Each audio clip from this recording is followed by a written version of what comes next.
भजन 86। हे परमप्रभु, मेरो प्रार्थना सुन्नुहोस् र उत्तर दिनुहोस्, किनभने म दरिद्र र अभावग्रस्त छु। मेरो रक्षा गरिदिनुहोस्, किनकि म तपाईको भक्त हुँ। तपाईँ मेरा परमेश्वर हुनुहुन्छ। तपाईको सेवकलाई बचाउनुहोस्, जसले तपाईमाथि भरोसा गर्दछ। हे परमप्रभु, म माथि दया गर्नुहोस्, किनकि म दिनभरि तपाईको पुकारा गरिरहन्छु। आफ्नो दासलाई हर्षित पार्नुहोस्, किनकि हे परमप्रभु, म आफ्नो प्राण तपाईतिर उचाल्दछु। हे परमप्रभु, तपाईँ भला र क्षमाशील हुनुहुन्छ र तपाईलाई पुकारा गर्नेहरू सबैलाई तपाईको प्रेम प्रशस्त रहन्छ। हे परमप्रभु, मेरो प्रार्थना सुनिदिनुहोस् र दयाको निम्ति मेरो विनयको आवाजलाई सुन्नुहोस्।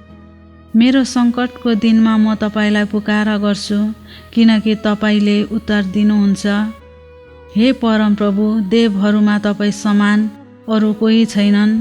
तपाईका कार्यहरू जस्ता अरू कसैको छैनन्।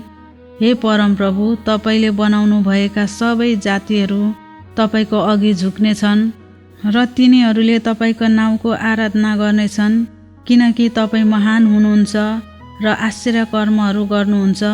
तपाईँ एकमात्र परमेश्वर हुनुहुन्छ। हे परमप्रभु, मलाई तपाईका मार्गको शिक्षा दिनुहोस् र म तपाईको सत्यतामा हिँड्नेछु। मलाई एकाग्र हृदय दिनुहोस् र तपाईका नाउँको भय मानु।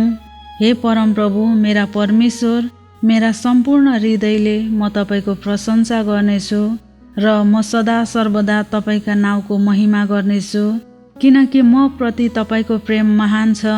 तपाईले मेरो प्राणलाई पातालको गहिराईबाट छुट्याउनु भएको छ।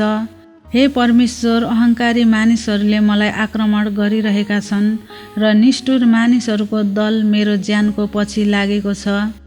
ती मानिसहरू जसले तपाईलाई सम्झना गर्दैनन्। तर हे परमप्रभु, तपाईँ कृपालु र अनुग्रही परमेश्वर हुनुहुन्छ। क्रोध गर्नमा ढिला, प्रेम र विश्वस्ततामा प्रशस्त हुनुहुन्छ। मतिर फर्कनुहोस् र म माथि दया गर्नुहोस्। आफ्नो दासलाई तपाईको शक्ति दिनुहोस् र आफ्नी दासीको छोरालाई बचाउनुहोस्। तपाईका उदारताको एउटा चिन्ह मलाई दिनुहोस् र मलाई घृणा गर्नेहरू त्यो देखेर शर्ममा परुन्, किनकि हे परमप्रभु, तपाईले मलाई सहायता गर्नुभएको छ र सान्त्वना दिनुभएको छ। आमेन।